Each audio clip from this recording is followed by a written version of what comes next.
হৰিনামৰ ধ্বনিৰে মুখৰিত ৰাজ্যৰ সত্ৰ নামঘৰ। পবিত্ৰ ভাদ মাহ উপলক্ষে মাহজোৰা নামৰ আয়োজন।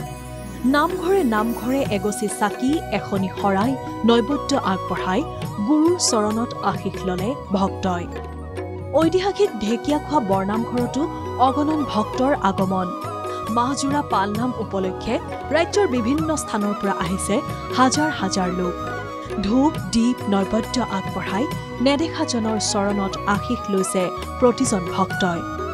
আয়তীৰ নামেৰে মুখৰ হৈছে ঢেকীয়াখোৱা বৰনামঘৰ। ভকত বৈষ্ণৱসকলেও নিৰন্তৰ লৈছে হৰিনাম। হৰিনামৰ অমিয়া সুধাত জীপাল ঢেকীয়াখোৱা বৰনামঘৰ।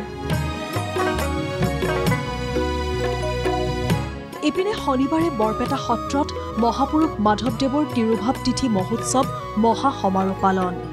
গুৰুজনাৰ স্মৃতিত আয়োজন কৰা মহোৎসৱত ভক্তসকলৰ উপস্থিতি আছিল লক্ষণীয়। বৰপেটা সত্ৰৰ দালানৰ সন্মুখত মাধৱদেৱৰ দ্বাৰা ৰচিত অৰ্জুন ভঞ্জন নাটকখন প্ৰদৰ্শন কৰা হয়। এই নাট চাবলৈ বহু লোকৰ সমাগম হয় সত্ৰ প্ৰাংগণত। টিয়কৰ পৰা প্ৰাঞ্জল প্ৰতিম বৰুৱা আৰু বৰপেটাৰ পৰা অন্ন কুমাৰ তালুকদাৰৰ ৰিপৰ্ট NKTV+।